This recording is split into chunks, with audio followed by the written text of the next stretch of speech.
Prison Architect 2 surprised me not just with its announcement, but also a big change they're making with this new installment. Its release date is, in developer terms, just around the corner, and we already know quite a bit about the new features and implementations that come with it. First things first though, it's worth mentioning that the game is being published by Paradox Interactive, who unfortunately have a history of getting into the habit of releasing unfinished or buggy products. The latest example being Cities: Skylines 2 of course, which quite frankly was a disaster for a lot of systems out there. Of course, this doesn't necessarily mean that that will be the case with Prison Architect 2 as well, and there is a talented developer team behind this, but it's still worth mentioning.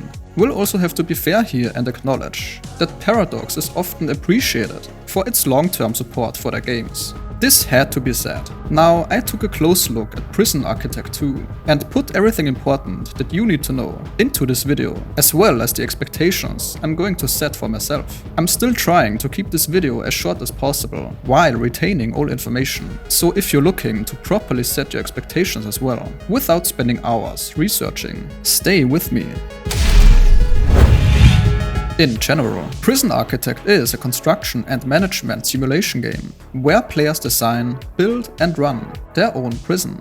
The biggest change that opens up a plethora of new possibilities is of course the switch from 2D to 3D. This change is receiving mixed feedback. Some fans of the original are not all that happy about the new 3D approach, but I think this is the right call, and their reasons for going this route are very valid.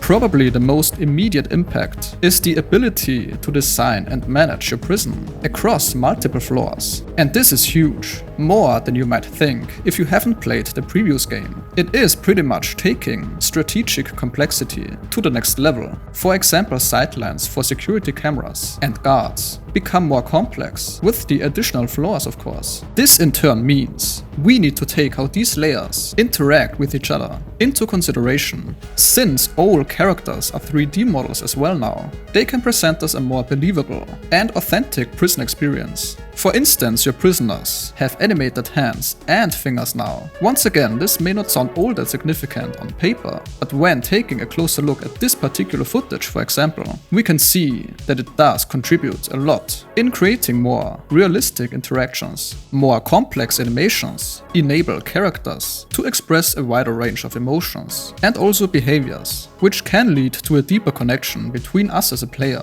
and the inhabitants.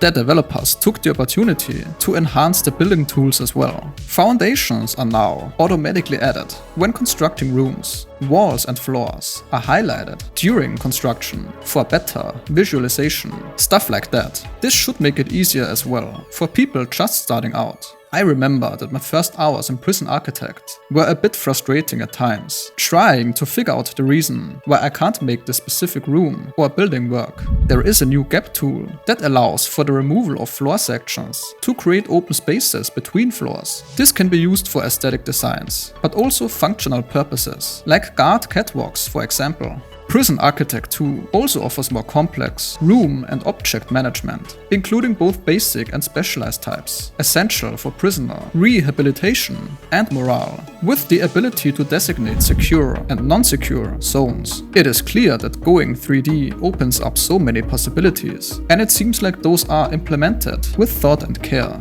The game will become much more immersive, thanks to 3D as well. This one is pretty much a given.